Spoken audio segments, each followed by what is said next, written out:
একসময় সমুদ্র দাপিয়ে বেরিয়েছে মার্কিন নৌবাহিনীর সাবমেরিন ইউএসএস হার্ডার। প্রশান্ত মহাসাগরীয় অঞ্চলে জাপানের জন্য রীতিমতো ত্রাস ছিল এই সাবমেরিন। দ্বিতীয় বিশ্বযুদ্ধের সময় ফিলিপাইনের আশপাশে জাপানের অধিকাংশ যুদ্ধজাহাজ ডুবিয়ে দিয়েছে ইউএসএস হার্ডার। তবে শত্রু বাহিনীর হাতেই যবনিকাপাত ঘটে মার্কিন এই সাবমেরিনের। ডুবে যাওয়ার ৮০ বছর পর এবার এই সাবমেরিনটি দক্ষিণ চীন সাগরের তলদেশে খুঁজে পাওয়া গেছে। ফিলিপাইনের উত্তরাঞ্চলীয় দ্বীপ লুজনের কাছে পানির ৩০০০ ফুট বা ৯১৪ মিটার নিচে সন্ধান মেলে ইউএসএস হার্ডারের। ১৯৪৪ সালের ২৯ আগস্ট এক যুদ্ধে পরাজিত হয় এই সাবমেরিন। তখন সেটি ডুবে যায়। এ সময় ইউএসএস হার্ডারের ভেতর ৭৯ জন ক্রু ছিলেন।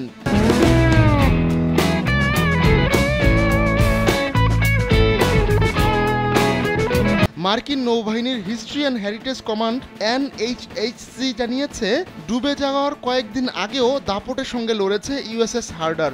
৪ দিনের ব্যবধানে ৩টি জাপানি ডেস্ট্রয়ার ডোবাতে সক্ষম হয় মার্কিন নৌবাহিনীর এই সাবমেরিন। এছাড়া আরও ২টি ডেস্ট্রয়ার মারাত্মকভাবে ক্ষতিগ্রস্ত করেছে ইউএসএস হার্ডার। ইউএসএস হার্ডারের আগ্রাসী ভূমিকার কারণেই জাপানি বাহিনী তাদের যুদ্ধ পরিকল্পনা পরিবর্তন করে। শেষ পর্যন্ত জাপানিদের পরাজয়ের কারণ হয়ে দাঁড়ায় এটি। NHHCর প্রধান মার্কিন নৌবাহিনীর একজন সাবেক অবসরপ্রাপ্ত অ্যাডমিরাল স্যামুয়েল জে কক্স বলেন, জয়ের ধারায় হারিয়ে গিয়েছিল হার্ডার। আমাদের এটা ভুলে গেলে চলবে না, জয় এবং স্বাধীনতার জন্য মূল্য দিতে হয়। দ্বিতীয় বিশ্বযুদ্ধের সময় প্রশান্ত মহাসাগরীয় অঞ্চলে ফিলিপাইন ছিল অন্যতম একটি যুদ্ধক্ষেত্র। জাপানের ইম্পেরিয়াল আর্মির কাছ থেকে নিজেদের সাবেক উপনিবেশ ফিলিপাইন পুনরুদ্ধারে জান প্রাণ দিয়ে লড়েছে যুক্তরাষ্ট্র।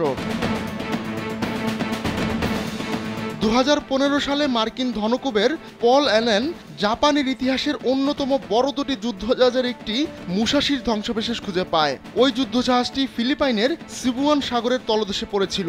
এদিকে মার্কিন সরকারের লস্ট 52 প্রজেক্টের আওতায় হার্ডারকে খুঁজে বের করা হয়েছে। দ্বিতীয় বিশ্বযুদ্ধে ডুবে যাওয়া 52টি সাবমেরিন খুঁজে বের করতে এই প্রজেক্ট নেওয়া হয়েছে।